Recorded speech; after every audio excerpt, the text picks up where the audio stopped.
எம்சிசில இருந்து ஒரு முக்கியமான ஒரு urgent notification. So NEET UG apply பண்ணக்கூடிய கேண்டிடேட்ஸ்க்கு கொடுத்துருக்காங்க. ஸோ அது என்னன்றதை டீட்டெயிலா பார்ப்போம். நீங்க பாக்குறது நீட் யூஜி தமிழ். நான் உங்கள் கார்த்திக்.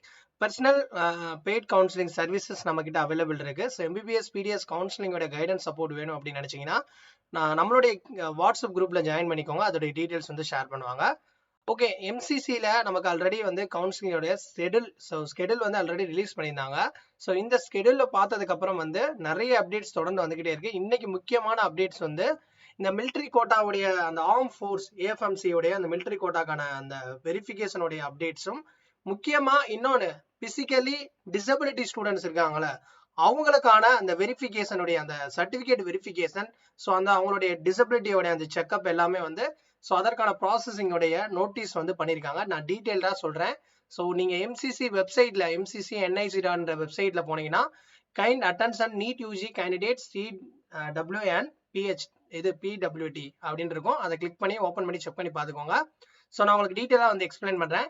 அதாவது நமக்கு என்ன சொல்லியிருக்காங்க அப்படின்னா, ஆர்ம் ஃபோர்ஸஸ் மெடிக்கல் கல்லூரியில் இருக்கக்கூடிய சில்ட்ரன் அண்ட் விடோஸ் அதுக்கப்புறம் இது பர்சன் வித் டிசபிலிட்டி ஸ்டூடெண்ட்ஸ்க்கான அந்த எலிஜிபிலிட்டி டாக்குமெண்ட், ஸோ என்னென்ன ரெலவெண்ட் டாக்குமெண்ட்லாம் இருக்கோ அதை ரெடி பண்ணி வச்சு ஸோ எம்சிசிக்கான அந்த டெல்லி யூனிவர்சிட்டிக்கு ஆல்ரெடி நோட்டீஸ் பண்ணிட்டாங்க.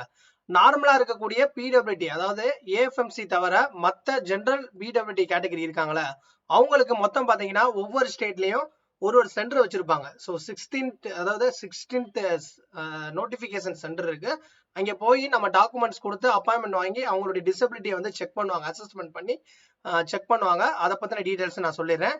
ஸோ கீழே வந்து உங்களுக்கு சென்டர் கொடுத்துருப்பாங்க. இங்க போய் ஹாஸ்பிட்டல்ஸ் தான், வேற ஒன்றும் இல்லை, ஹாஸ்பிட்டல்ஸ் தான். இது பாத்தீங்கன்னா நியூ டெல்லியில, அதே மாதிரி மும்பை, கொல்கத்தா, சென்னையில பாத்தீங்கன்னா எம்எம்சி. ஸோ இப்போ தமிழ்நாடு கேண்டிடேட்ஸ்லாம் வந்து நீங்க எம்எம்சியில போய் செக் பண்ணணும். உங்களுடைய டிசபிலிட்டி மினிமம் வந்து 40% வந்து இருக்கணும். இருந்தால் மட்டும்தான் உங்களோட வந்து அந்த பிடபிள்யூடி கேட்டகரியில வந்து எலிஜிபிள் பண்ணுவாங்க. இந்த பிடபிள்யூடியில நிறைய கேட்டகரிஸ் இருக்கு, ஒவ்வொருத்தவங்களுக்கும் ஒரு பாதிப்பு இருக்கும். ஸோ அந்த பாதிப்புக்கு ஏற்ற மாதிரியா நீங்க எங்க பிறந்தீங்க, இப்ப மெயினா பாத்தீங்கன்னா நீங்க பிறக்கும் போது உங்களுக்கு ஒரு சர்டிபிகேட் வந்து எந்த ஹாஸ்பிட்டல்ஸ் இருக்கோ அவங்க வந்து பிடபிள்யூடிக்கு கொடுத்துருப்பாங்க.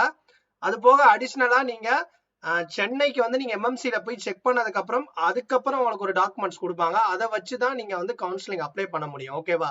ஸோ இதை நல்லா டீட்டெயிலா நான் வந்து பாத்துக்கோங்க. ஃபர்தர் டவுட்ஸ்க்கு கண்டிப்பா நம்ம சேனல் கீழே கமெண்ட் செக்ஷன்ல சொல்லுங்க. நெக்ஸ்ட் ஒரு அப்டேட் நான் கண்டிப்பா கொடுப்பேன். தேங்க்ஸ் ஃபார் வாட்சிங் தட். தொடர்ந்து நம்மளோட NEET UG Tamil channel follow பண்ணுங்க. தேங்க்ஸ்.